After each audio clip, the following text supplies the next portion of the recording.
Hi everyone. I've changed locations. I thought that in my other room where I do my makeup, where I usually film, was a little bit bland and the lighting wasn't great. So now I'm facing a window, and I hope this is better for you and that you can see more clearly. So anyway, today's video is going to be my top 5 brushes, although I am going to cheat and I'm going to add one more because I love my makeup brushes and I couldn't stick to 5. So anyway, here's my top 5. The first one I'm going to talk about, you've probably heard me rave about on my blog or on videos a few times, but really, honestly, if you don't have a flat top kabuki brush, you need one. So this is the first brush I'm going to talk about, and this is not by MAC, it's a copy of a MAC brush. I think it's the 180, and it looks exactly the same, and it's a copy of that. And I got this from the IMAX event that was held in London, the International Makeup Artists, and I think there's some in America, and they sell amazing brushes there. And this is about £4, and honestly it was the best thing I've ever bought. If everything in my makeup collection went tomorrow, I wouldn't mind. I can replace everything. Obviously I'd be sad, but I can replace it all. But the only thing that I'd really miss would be this, because I don't know where else I'd get one from. And basically, what I do with this is I apply my foundation all over with my fingers or a foundation brush, just in areas where I need it. And then I use this and basically I work it into my face with this.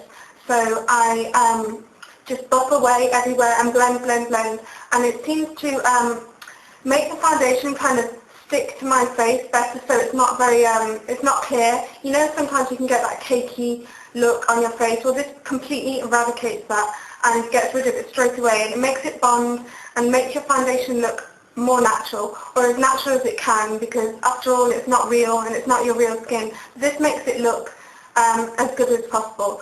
So I really love this and recommend it if you can get hold of one.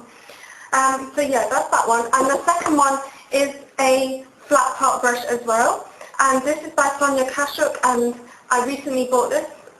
In my last video you'll see I talked about it a bit.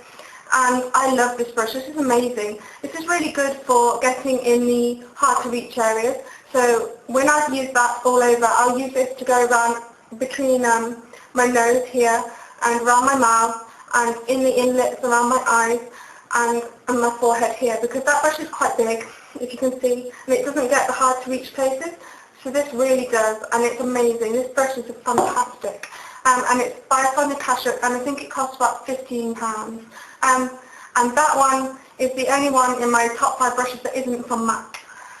So, oh no, sorry, the other one wasn't from MAC either.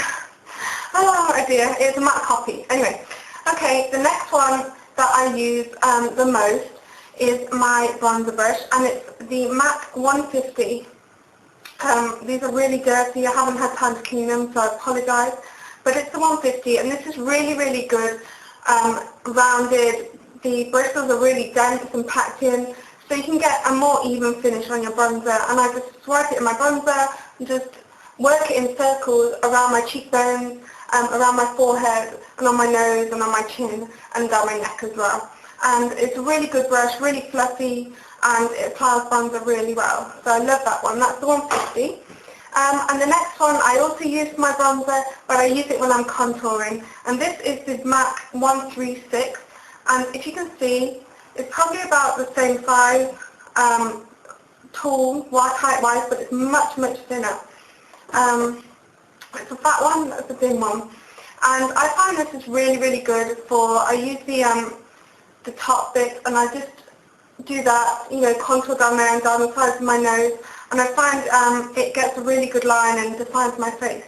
So I really like this one. This is probably, if I had to choose, I'd probably have this one, because you can also do the all over with it as well. So it's multi-purpose. So it's the 136.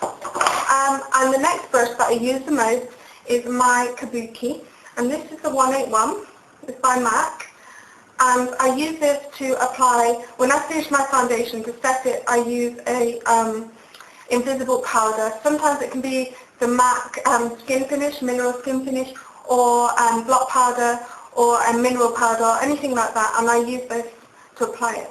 I just dip it in, work it in the product, and then dab it on my nose or rub it in. And it's a really, really great brush for getting a really good finish and applying quite a bit of product.